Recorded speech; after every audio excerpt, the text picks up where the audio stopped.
वो कह रहे हैं कि हम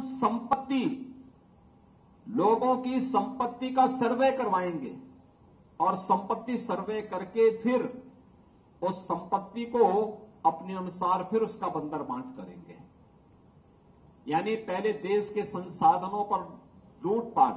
याद करिए, यूपीए सरकार के तत्कालीन प्रधानमंत्री डॉक्टर मनमोहन सिंह जी ने अपने एक अभिभाषण में इस बात का उल्लेख किया था कि देश के संसाधनों पर पहला अधिकार मुसलमानों का है। हमारा कहना है, देश के अंदर भारतीय जनता पार्टी ने 4 जातियों की बात की।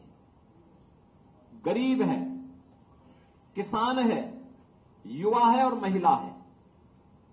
इसमें किसी जाति की बात नहीं की है,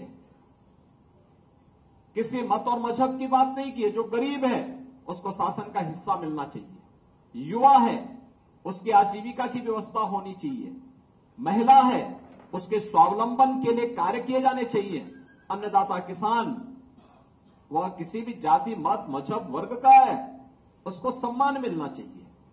ये भारतीय जनता पार्टी जहां इसकी बात करती है, वहीं कांग्रेस कहां से प्रारंभ कर रही है? वह संपत्ति का सर्वे करवाएगी, संपत्ति का सर्वे करके फिर उसका बंदर बांट करेगी। यानी अपनी पुरानी उस प्रवृत्ति में कहां लेके जा रहे हैं कि पहला अधिकार किसका है, और फिर वहीं से उनकी शुरुआत हो रही है। इसके लिए वह जातीय जनगणना को आधार बना रहे हैं। 65 वर्षों तक शासन किए, एससी, एसटी, ओबीसी और अन्य जातियों को इन्होंने उनका अधिकार नहीं दिया, उससे उन्हें वंचित किया।